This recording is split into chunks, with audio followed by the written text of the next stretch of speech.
진료실 창밖으로 부슬비가 내리던 어느 화요일 오후 무겁게 가라앉은 공기 사이로 조심스러운 노크 소리가 들려왔습니다. 문이 열리고 들어온 환자분은 60 중반으로 보이는 여성분이었는데 그녀의 첫인상은 마치 죄를 지은 사람처럼 위축되어 있었고 두 손으로 핸드백을 어찌나 꽉 쥐고 있었는지 손마디가 하얗게 질려 있었습니다. 시선은 제 눈을 마주치지 못한 채 바닥 어딘가를 배회하고 있었지요. 저는 직감적으로 알 수 있었습니다. 이분은 단순히 몸이 아픈 것이 아니라 마음 깊은 곳까지 병들어 있다는 사실을 말입니다. 그녀는 자리에 앉아서도 한동안 아무 말 없이 마스크를 코끝에 콧까지 치켜 올리며 거친 숨만 몰아쉬었고 그 모습이 너무나 안타까웠습니다. 제가 부드러운 목소리로 어디가 불편해서 오셨는지 묻자 그제야 그녀는 참았던 눈물을 왈칵 쏟아내며 그동안의 고통을 토해내기 시작했습니다. 선생님, 저는 이제 사는 게 재미가 없어요. 손녀가 저한테 오더니 할머니 입에서 똥냄새가 난다며 코를 막고 도망가더군요. 그 말이 비수처럼 가슴에 박혀서 잠을 잘 수가 없습니다. 그녀의 고백은 충격적이면서도 사실 제가 진료 현장에서 너무나 자주 마주하는 슬픈 현실이기도 했습니다. 사랑하는 가족조차 등을 돌리게 만드는 질환, 바로 구취가 그녀의 삶을 송두리째 흔들고 있었던 것입니다. 사실 그녀는 이 문제를 해결하기 위해 안 해본 것이 없다고 했습니다. 텔레비전 광고에 나오는 비싼 치약은 다 써보았죠. 약국에서 파는 구강청결제로 하루에 10번도 넘게 입을 헹궜다고 합니다. 심지어 혀 클리너로 혀를 얼마나 세게 닦았는지 혀 표면이 상처투성이가 되어 피가 맺혀 있을 정도였습니다. 그런데도 냄새는 사라지기는커녕 양치한 직후 잠깐 상쾌하다가도 10분만 지나면 다시금 그 역한 냄새가 뱃속 깊은 곳에서부터 올라오는 것 같았죠. 그녀의 절망감은 단순한 위생의 문제를 넘어 자존감의 붕괴로 이어지고 있었습니다. 우리가 흔히 대화를 할 때 상대방이 미묘하게 고개를 돌리거나 뒷걸음질 치는 것을 느낀 적이 있을 것입니다. 직접적으로 냄새가 난다고 말하는 사람은 거의 없지만 그 어색한 침묵과 짧아지는 대화, 그리고 서둘러 자리를 피하려는 몸짓들은 말보다 더 큰 상처를 남깁니다. 특히 나이가 들수록 이러한 현상은 더욱 심해지는데 정작 본인은 후각이 무뎌져서 자신의 입냄새를 전혀 인지하지 못하는 경우가 태반입니다. 주변 사람들은 이미 다 알고 피하고 있는데 나만 모른 채 살아가다가 어느 순간 결정적인 한마디에 무너져 내리는 것이죠. 저는 그녀를 안심시키고 검사했습니다. 마스크를 내리자마자 훅 끼쳐오는 냄새는 단순히 음식물 찌꺼기가 부패한 냄새가 아니었습니다. 그것은 마치 하수구 깊은 곳에서 올라오는 듯한 혹은 썩은 달걀에서 나는 듯한 톡 쏘는 악취였습니다. 전문 용어로 휘발성 황화물이라고 부르는 이 가스는 구강 내 세균들이 단백질을 분해하며 만들어내는 독성 물질입니다. 그녀의 입안을 들여다보니 겉보기에는 충치 하나 없이 깨끗해 보였지만 실상은 세균들의 거대한 배양소나 다름없었습니다. 혀 위에는 하얗게 백태가 두껍게 끼어 있었는데 이것은 단순한 찌꺼기가 아니라 세균과 곰팡이가 뒤엉켜 만들어낸 거대한 막이었습니다. 잇몸은 붉게 부어올라 건드리기만 해도 피가 날 듯 예민해져 있었고 무엇보다 입안 전체가 사막처럼 바짝 말라 있었습니다. 침은 입안을 씻어주는 천연 세정제 역할을 하는데 노화와 스트레스로 인해 침 분비가 줄어들면서 세균들이 폭발적으로 증식할 수 있는 최적의 환경이 만들어진 것입니다. 그녀가 아무리 양치질을 열심히 해도 소용없었던 이유가 바로 여기에 있었습니다. 일반적인 치약이나 가글은 눈에 보이는 찌꺼기를 씻어내거나 강한 향으로 냄새를 잠시 덮을 뿐 냄새의 근본 원인인 세균막을 파괴하지 못합니다. 마치 곰팡이가 핀 벽지에 페인트만 덧칠하는 것과 같습니다. 겉으로는 깨끗해 보일지 몰라도 그 속에서는 곰팡이가 여전히 숨쉬며 포자를 퍼뜨리고 있는 것과 같은 이치입니다. 그녀의 입속 세균들은 이미 치아와 잇몸 사이 그리고 혀의 미세한 돌기 틈새에 단단한 요새를 짓고 숨어 있었기에 칫솔질만으로는 절대 제거될 수 없는 상태였습니다. 저는 그녀에게 물었습니다. 혹시 아침에 일어나면 입안이 텁텁하고 끈적거리지 않으신가요? 그리고 신음식을 보거나 맛있는 것을 봐도 침이 잘 고이지 않으신가요? 그녀는 고개를 세차게 끄덕였습니다. 맞아요, 선생님. 아침에 일어나면 입안에 모래가 든 것처럼 까끌까끌하고 혀가 입천장에 달라붙을 정도로 말라 있어요. 물을 마셔도 그때뿐이고 금방 다시 목이 타들어갑니다. 이것은 전형적인 구강건조증과 세균 증식이 결합된 악순환의 고리였습니다. 20년 넘게 수만 명의 환자를 진료해 오면서 제가 깨달은 충격적인 사실이 하나 있습니다. 입 냄새를 호소하는 환자의 90% 이상은 자신의 구강 관리 방법이 근본적으로 잘못되었다는 것을 모른다는 점입니다. 그들은 더 강한 치약, 더 독한 가글을 찾아서 헤매지만 그럴수록 입안 점막은 자극을 받아 더 건조해지고 살아남은 세균들은 내성이 생겨 더욱 강력한 악취를 뿜어냅니다. 김 여사님 역시 그런 악순환의 굴레에 갇혀 결국에는 손녀에게 거부당하고 스스로를 고립시키는 지경에 이른 것입니다. 저는 그녀의 떨리는 손을 잡아주며 단호하게 말했습니다. 여사님, 이것은 여사님이 더러워서 생긴 문제가 아닙니다. 입안의 생태계가 무너져서 생긴 질병입니다. 그리고 이 질병은 칫솔질을 100번 한다고 낫는 게 아닙니다. 세균의 보호막을 뚫고 들어가서 그들의 숨통을 끊어놓을 수 있는 특별한 전략이 필요합니다. 다행히도 우리에게는 자연이 선물한 아주 강력한 무기가 있습니다. 단 2, 3일이면 냄새의 절반을 줄이고 일주일이면 손녀가 먼저 할머니에게 안기게 될 것입니다. 그녀의 눈이 휘둥그레졌습니다. 정말인가요? 병원 약도 아니고 수술도 아닌데 그게 가능하나요? 저는 고개를 끄덕였습니다. 이것은 제가 오랜 연구 끝에 발견한 하지만 너무나 간단해서 누구나 집에서 당장 시작할 수 있는 방법입니다. 수많은 의사들이 상처 소독과 감염 치료에 사용해왔지만 정작 구강 관리에 이렇게 탁월한 효과가 있다는 사실은 많이 알려지지 않은 비법이지요. 이제부터 저는 김 여사님뿐만 아니라 이 글을 읽는 여러분에게도 그 비밀을 하나씩 풀어드리려 합니다. 단순히 입냄새를 없애는 것을 넘어 무너진 자존감을 회복하고 사랑하는 사람들과의 관계를 되찾는 여정. 그 시작은 우리가 매일 사용하는 치약 위에 떨어뜨리는 아주 작은 한 방울의 기적에서 시작됩니다. 도대체 그 한 방울의 정체가 무엇일까요? 이제 우리는 눈에 보이지 않는 미시 세계로 들어가 입속 세균들이 어떻게 우리를 공격하고 있는지, 그리고 그것을 제압하는 과학적 원리가 무엇인지 낱낱이 파헤쳐 볼 것입니다. 이 이야기는 김 여사님의 이야기이자 바로 당신의 이야기가 될 수도 있습니다. 준비되셨다면 이제 그 비밀의 문을 열고 깊이 들어가 보도록 하겠습니다. 우리가 매일 밥을 먹고 이야기를 나누는 이 입안은 사실 거대한 미생물의 정글과도 같습니다. 여러분은 혹시 입안에 얼마나 많은 세균이 살고 있는지 상상해 보신 적이 있으신가요? 놀라지 마십시오. 구강 내에는 무려 700여 종의 세균이 서식하고 있고 침 한 방울에만 수억 마리의 세균이 우글거리고 있다는 것이 학계의 정설입니다. 이들 중 대부분은 우리 몸에 해를 끼치지 않는 상재균이지만 문제는 그 틈새에 숨어 호시탐탐 기회를 노리는 유해균들입니다. 이 녀석들은 우리가 섭취한 음식물 찌꺼기, 특히 단백질을 먹이로 삼아 분해야 하는데 이 과정에서 지독한 가스를 배출합니다. 그것이 바로 앞서 말씀드린 휘발성 황화합물, 즉 입냄새의 주범인 것입니다. 김 여사님의 경우 이 유해균들이 단순한 세입자가 아니라 입안의 주인 행세를 하고 있었습니다. 특히 혀의 깊숙한 돌기 사이와 잇몸과 치아가 만나는 치주 포켓이라는 공간은 칫솔모가 닿지 않는 사각지대입니다. 이곳은 산소가 부족한 환경인데 혐기성 세균이라 불리는 악성 세균들은 산소가 없는 곳에서 더욱 폭발적으로 증식합니다. 이들은 자기들끼리 뭉쳐서 끈적끈적한 막을 형성하는데 이것을 전문용어로 바이오필름이라고 부릅니다. 여러분, 하수구 청소할 때 미끌미끌한 물때를 본 적 있으시죠? 그게 바로 바이오필름의 일종입니다. 입안의 세균들도 똑같습니다.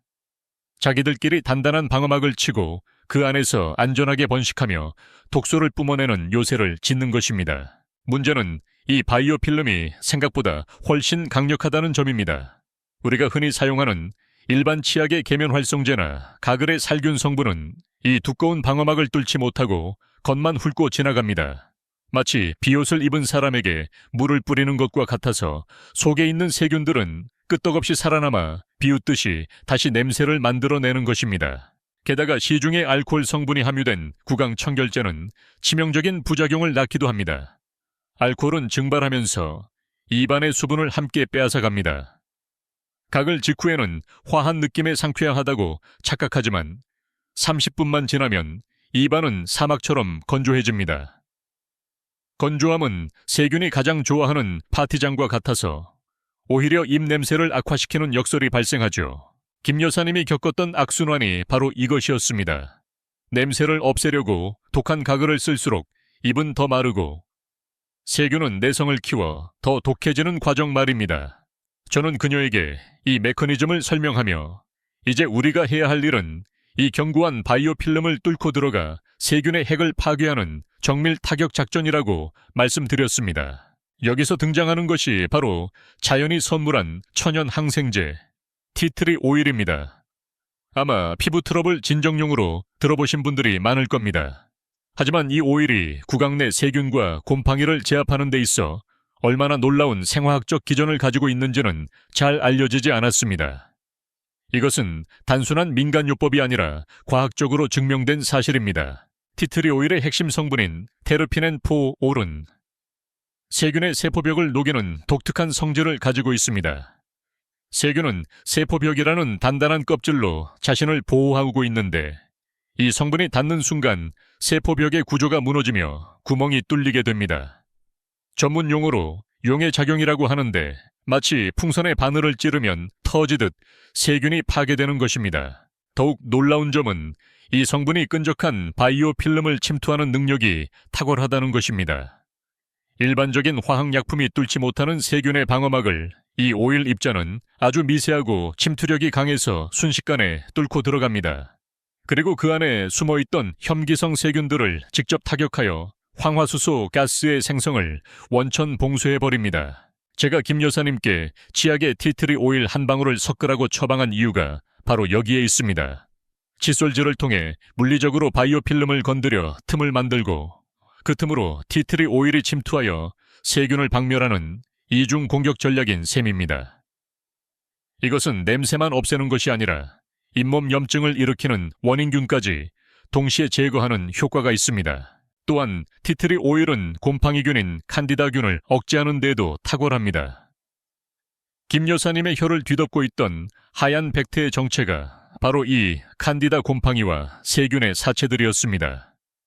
나이가 들고 면역력이 떨어지면 입안에 곰팡이가 피기 쉬운데 이것이 입을 텁텁하게 만들고 미각을 둔하게 하며 특유의 시큼하고 퀴퀴한 냄새를 유발하는 원인입니다. 일반 항생제는 세균은 죽일지 몰라도 곰팡이는 죽이지 못합니다. 오히려 유익한 세균까지 다 죽여서 곰팡이가 더 판치게 만드는 경우도 많습니다. 하지만 티트리 오일은 세균과 곰팡이를 동시에 제압하는 광범위한 항균 스펙트럼을 가지고 있습니다. 즉, 입안의 생태계를 교란하지 않으면서 나쁜 놈들만 골라잡는 스마트한 청소부인 셈이죠. 여기에 더해 한겸증 효과까지 뛰어납니다. 잇몸이 붓고 피가 난다는 것은 세균의 공격에 맞서 우리 몸의 면역세포가 싸우고 있다는 증거입니다. 이 전쟁터에서 티트리 오일은 염증 반응을 가라앉히고 부기를 빼주는 진정작용을 합니다. 실제로 치주염 환자들에게 이 오일을 사용하게 했을 때 잇몸 출혈이 현저히 줄어든 연구 결과도 있죠. 김 여사님은 제 설명을 듣는 동안 반신반의하는 표정이었습니다. 겨우 오일 한 방울이 그런 일을 한다고요? 라고 묻는 그녀의 눈빛에는 의심과 기대가 섞여 있었습니다. 저는 자신 있게 대답했습니다. 네, 이것은 억지로 냄새를 덮는 향수가 아닙니다. 입안 환경을 리셋하고 세균이 살 수 없는 청정구역으로 만드는 근본 치료입니다. 하지만 여기서 중요한 것은 농도와 사용법입니다. 아무리 좋은 약도 과하면 독이 되는 법입니다. 티트리 오일은 고농축 천연 물질이기 때문에 원액을 그대로 입안에 들이붓거나 삼키면 점막에 화상을 입거나 위장 장애를 일으킬 수 있습니다. 그래서 반드시 희석해서 사용하거나 극소량만 사용해야 한다는 점을 철저히 지켜야 합니다. 세포 단위에서 일어나는 이 놀라운 변화를 이해해야만 왜 그동안의 노력이 헛수고였는지 깨닫게 됩니다. 단순히 열심히 닦는 것이 능사가 아니라 적을 알고 그 적의 약점을 공략하는 전략이 필요했던 것입니다. 이제 김 여사님은 그 비밀 열쇠를 손에 쥐게 되었습니다. 그리고 그날 밤 그녀는 제가 알려준 대로 첫 번째 시도를 하게 됩니다. 욕실 거울 앞에 선 그녀는 평소 쓰던 칫솔에 치약을 짜고 그 위에 조심스럽게 오일 한 방울을 떨어뜨렸습니다. 입안에 넣고 칫솔질을 시작하자마자 퍼지는 쌉싸름하고 강렬한 허브향, 그리고 혀끝에서 느껴지는 미세한 알싸함. 그것은 십수년간 그녀의 입안을 지배했던 세균 제국이 무너져 내리는 신호탄이었습니다. 다음날 아침, 김 여사님에게 어떤 변화가 일어났을까요? 보통 아침에 눈을 뜨면 가장 먼저 느껴지던 그 불쾌한 텁텁함과 뱃속에서 올라오는 듯한 악취가 어떻게 변했을지 궁금하실 겁니다. 결과는 예상보다 훨씬 극적이었습니다. 우리 몸은 올바른 방법으로 도와주기만 하면 놀라울 정도로 빠른 회복력을 보여주기 때문입니다. 입속 미생물의 균형이 맞춰지기 시작하면서 침샘도 다시 활동을 시작합니다. 말아버린 우물에 다시 물이 차오르듯 혀 밑과 귀 밑의 침샘에서 맑은 침이 솟아나와 입안을 적시기 시작했습니다. 이것은 단순한 구취 제거를 넘어 전신 건강의 청신호가 켜진 것입니다. 구강 건강이 무너지면 심장병, 당뇨, 치매 위험까지 높아지기 때문이죠. 이제 우리는 마지막 단계로 나아가야 합니다. 원리를 알았으니 이제 실전입니다. 김 여사님이 어떻게 이 방법을 일상에 적용하여 완벽하게 입냄새에서 해방되었는지, 그리고 여러분이 집에서 당장 따라할 수 있는 구체적인 단계별 루틴과 주의사항, 그리고 유지관리 비법까지 마지막 3부에서 아낌없이 모두 공개하도록 하겠습니다. 그날 밤 김 여사님은 반신반의하는 마음으로 제가 알려드린 방법을 실행했습니다. 욕실의 낡은 거울 앞에 서서 칫솔에 평소처럼 치약을 짜고 그 위에 티트리 오일을 정확히 한 방울 떨어뜨렸습니다. 뚜껑을 열자마자 퍼지는 알싸하고 시원한 숲의 향기가 욕실을 가득 채웠고 그녀는 마치 성스러운 의식을 치르듯 조심스럽게 칫솔을 입안으로 넣었습니다. 칫솔모가 치아와 잇몸 사이를 파고들자 평소와는 전혀 다른 느낌이 입안을 감쌌습니다. 화하면서도 개운한 느낌, 마치 숲속의 신선한 공기가 입안으로 들어온 듯한 청량감이 혀끝에서부터 목구멍까지 퍼져나갔습니다. 양치를 마친 후 물로 입을 헹궈내자 늘 느껴지던 텁텁함 대신 매끄러운 치아 표면만이 남았습니다. 다음날 아침 기적이 일어났습니다. 눈을 뜬 김 여사님은 습관적으로 자신의 입 냄새를 확인하려다가 깜짝 놀랐습니다. 아침이면 늘 입안에 가득했던 모래알 같은 이물감이 사라지고 혀가 입천장에 달라붙지 않을 정도로 촉촉했기 때문입니다. 두려운 마음으로 손바닥에 하고 숨을 내뱉어 보았지만 그 지독하던 하수구, 냄새는 온데간데 없고 은은한 허브 향만이 희미하게 남아있을 뿐이었습니다. 그녀는 믿기지 않아 다시 한번 확인했고 거울 속 자신의 혀를 내밀어 보았습니다. 하얗게 설태가 껴서 흉물스럽던 혀가 가장자리를 시작으로 본래의 선홍빛을 되찾아가고 있었습니다. 단 하루, 단 한 번의 시도로 일어난 이 변화에 그녀는 전율했습니다. 일주일 후 진료실 문을 열고 들어오는 김 여사님의 모습은 일주일 전에 그 위축된 노인이 아니었습니다. 화사한 분홍색 스카프를 두르고 눈가에는 웃음이 가득했습니다. 선생님, 어제 우리 손녀가 제 무릎에 앉아서 뽀뽀를 해줬어요. 할머니 입에서 좋은 냄새가 난다면서요. 그녀의 눈시울이 붉어지며 목소리가 떨렸습니다. 그 순간 저는 의사로서 가장 큰 보람을 느꼈습니다. 단순히 입냄새를 없앤 것이 아니라 한 사람의 잃어버린 자존감과 가족의 사랑을 되찾아드린 것이니까요. 자, 이제 이 기적 같은 변화를 여러분의 것으로 만들 차례입니다. 지금부터 제가 김 여사님께 처방해드린 구체적인 루틴과 주의사항을 하나도 빠짐없이 아주 상세하게 알려드리겠습니다. 첫째, 올바른 티트리 오일 선택이 가장 중요합니다. 시중에는 방향제용이나 청소용으로 나온 저렴한 오일들이 섞여 있습니다. 이런 제품은 절대 입에 넣으면 안 됩니다. 반드시 멜라루카 알터니폴리아라는 학명이 적혀 있고 100% 천연 유기농이라고 표기된 오일을 구하셔야 합니다. 갈색 유리병에 담겨 있어야 하며 성분표를 확인해서 다른 화학 첨가물이 없는지 꼭 체크하십시오. 내 입안 점막에 닿는 것이니만큼 가장 순수하고 품질 좋은 것을 선택하는 것이 안전의 첫걸음입니다. 가격은 조금 비쌀지 몰라도 한 병이면 1년을 넘게 쓸 수 있으니 건강을 위한 투자라고 생각하십시오. 둘째, 사용하는 양은 절대적으로 한 방울입니다. 욕심내서 많이 쓴다고 효과가 더 좋아지는 것이 아닙니다. 티트리 오일은 농축된 원액이므로 2방울 이상 사용하면 오히려 입안 점막을 자극하여 따가움을 유발할 수 있습니다. 치약을 칫솔에 짠 뒤 스포이트나 오일병 입구를 살짝 기울여 딱 한 방울만 톡 떨어뜨리세요. 만약 양 조절이 어렵다면 면봉에 오일을 묻혀서 치약 위에 살짝 바르는 방법도 추천해 드립니다. 셋째, 양치하는 방법에도 요령이 있습니다. 오일이 묻은 칫솔을 바로 치아에 문지르지 마시고 먼저 입안 전체에 거품을 충분히 내세요. 그 거품이 치아 사이사이, 잇몸과 이빨의 경계선, 그리고 혀 깊숙한 곳까지 골고루 닿도록 3분 동안 꼼꼼하게 칫솔질을 해야 합니다. 특히 혀 안쪽 3분의 1 지점은 세균이 가장 많이 사는 곳이니 구역질이 나지 않을 정도로 부드럽게 닦아주셔야 합니다. 이때 티트리 오일의 성분이 세균막을 뚫고 들어가 작용할 시간을 주는 것입니다. 너무 세게 닦지 마시고 마사지하듯 부드럽게 둥글리며 닦아주세요.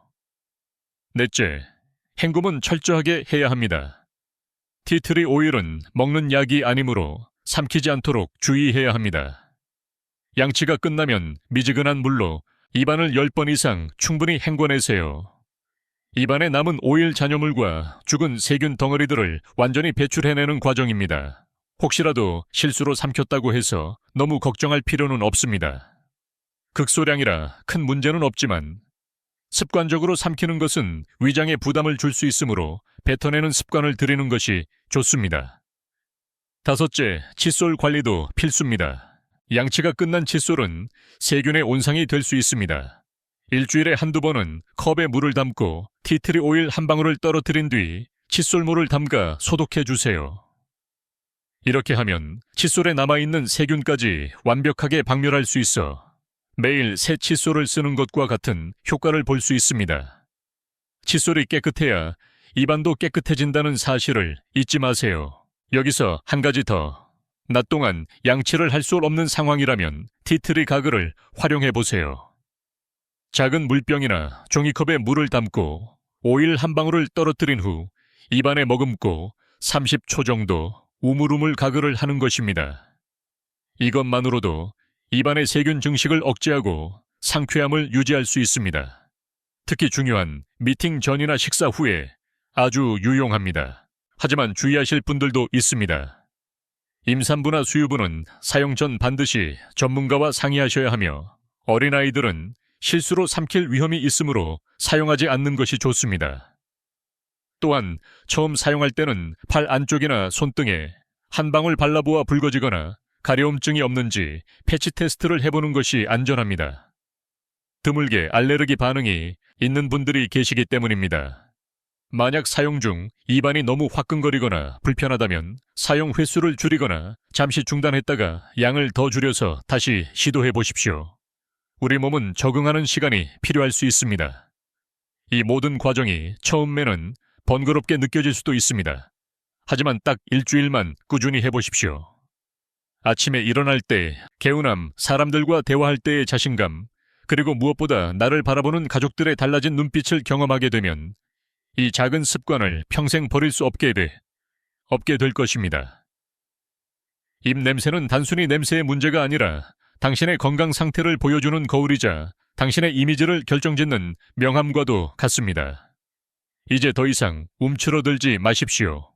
구취는 불치병이 아닙니다. 올바른 지식과 작은 실천만 있다면 누구나 극복할 수 있는 생활의 불편함일 뿐입니다. 오늘 밤 당장 약국이나 인터넷 쇼핑몰에서 티트리 오일을 주문하십시오. 그리고 오늘 저녁부터 바로 시작해보세요. 내일 아침 당신은 거울 속에서 김 여사님이 느꼈던 그 놀라운 기쁨을 마주하게 될 것입니다. 당신의 입안에서 시작된 작은 변화가 당신의 인생 전체를 향기롭게 바꿀 수 있습니다. 건강한 구강은 건강한 신체의 시작이며 자신감 넘치는 삶의 원동력입니다. 저는 진료실에서 수많은 환자분이 이 방법으로 새 삶을 찾는 것을 목격했습니다. 이제 그 주인공은 바로 여러분입니다. 부디 이 글이 구취로 고통받는 모든 분에게 희망의 등불이 되기를 진심으로 바랍니다. 마지막으로 한 번 더 강조합니다. 치약 위에 딱 한 방울, 그 작은 기적을 믿어보세요. 여러분의 상쾌한 아침과 자신감 넘치는 미소를 응원합니다. 긴 글 읽어주셔서 감사합니다. 지금까지 여러분의 건강한 삶을 응원하는 닥터였습니다. 건강하세요.